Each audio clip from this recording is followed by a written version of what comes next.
What is the best way to analyze the volatility index? Let's talk about that right now. First and foremost, the volatility index is VIX.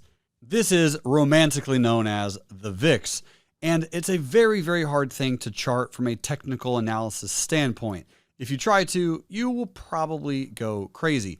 The biggest takeaway from the VIX is essentially where it is on a support resistance level, and most importantly, is it high or is it low?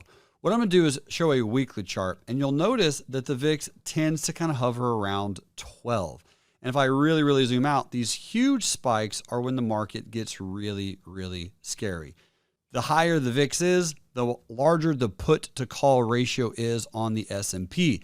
AKA, the more people buying puts, you would assume the more people who are scared, freaking out, worried, terrified, and panicking. The interesting part about the VIX is the higher the number, the higher the implied volatility will be on options, which means it will cost more to buy them, but you will receive more money if you are selling them. So in periods of really high volatility, it is generally pretty amazing to sell options. Now, the challenge, of course, is when the market is extremely turbulent, scary, terrifying, and weird, how much lower is the market going to actually go? That's obviously the big question mark. You'll notice here in 2008, when the markets absolutely tumbled, VIX went all the way up into that 90 price point. And 90 price point was pretty high. Now, if you sold puts in 2008, 2009 timeframe, you were probably pretty panicked for a while, because unless you were selling options that were so far away from the money that you did not have a chance to get called out on or put shares, then it worked out. But it probably didn't, essentially. Unless you were timing the market correctly and you were selling call options and call spreads and doing everything the right way, you most likely were hemorrhaging money in that example and in that time frame. Big volatility spikes are common, although they're not extremely frequent. What you'll notice here on the chart is if we're drawing support and resistance, the big volatility spikes oftentimes kind of start to hang out around 45. There's only been a few that we've had since then, and they were very short-lived. The 2009 dot-com bubble, which as you can kind of see, really we didn't go that high. Here in 2002, when we were near the bottom of the dot-com bubble burst, 2009 obviously, for a second during the flash crash in 2010, an even briefer period in 2011. This is when I lost all kinds of money. Over here in 2015, which was Brexit. Over here in 2018, March 2018. And then this was COVID. This current move that we're having now, believe it or not, as much as the market is dropping, and there is certainly some fear out there, VIX is still pretty low. There was a lot of huge spikes in March because it was so scary and it was so quick and it was so fast. What we're doing right now in the markets is gradually going down. What a lot of people will try to do is come up with the perfect option strategy for the VIX.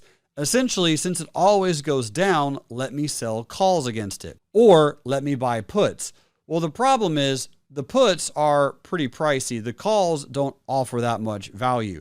If you're trying to make money playing the VIX, generally the best way to do it is to buy call options, and to buy those call options when the VIX gets below 20. The challenge is, of course, it can hang out down here for quite some time. So if you're buying call options on the VIX when it gets down into the $20 price point, it can hang out there for months until your option expires, and then maybe have a pop where you could sell for a profit. But you can't buy shares of the VIX, although you can buy something similar. For example, UVXY is a Pro Trust Ultra short-term futures ETF, which you can kind of see it just essentially goes straight down. This is the share representation of eventually the exact same thing. So if you're looking to buying shares and doing share strategies on a volatility index, this is a potential of what you can do. You can also do the VXX, right, which is the iPath short-term VIX futures, and you can buy shares of these as well. Again, I would not recommend ever buying these positions for the long term because they are getting reverse split and they essentially just go to zero over time. Although you can buy shares short term, you can day trade these and you can actively be in and out. This is what is very frequently referred to as an inverse ETF. Inverse ETFs go up when the markets go down. So you can actually buy shares of these in an IRA or another retirement potential account that provides protection in down markets. But since the markets generally go up over time, you can see even if you're buying shares of this, you're not profitable all that often. It's kind of designed that way. This is a really fun product for day trading. If you can't short positions, you're not familiar with options, and you want to make money as the market goes down, you could potentially day trade this. Although the volatility in the actual range is not very large, it can be done. Long story short, if I'm playing the VIX, my goal is I only look at it if I'm trying to get a really good option sale price. If I'm trying to sell puts, if I'm trying to sell calls, and I would really, really like to get great premium, 40 and higher is where I'm doing that. The lower VIX goes 20 down to 14, down to maybe even 9. This is when I might look to buy call options and try to buy some for a longer period of time as a potential hedge, because again, the VIX does not stay down extremely long. It does, as you can kind of see, bounce back and forth overall. Make sure to check out this video on understanding some indicators that help you realize and determine and make more realizations of what volatility is. Otherwise, thanks so much for watching this video. I hope it was helpful. And until next time, love life, and trade it. Bye.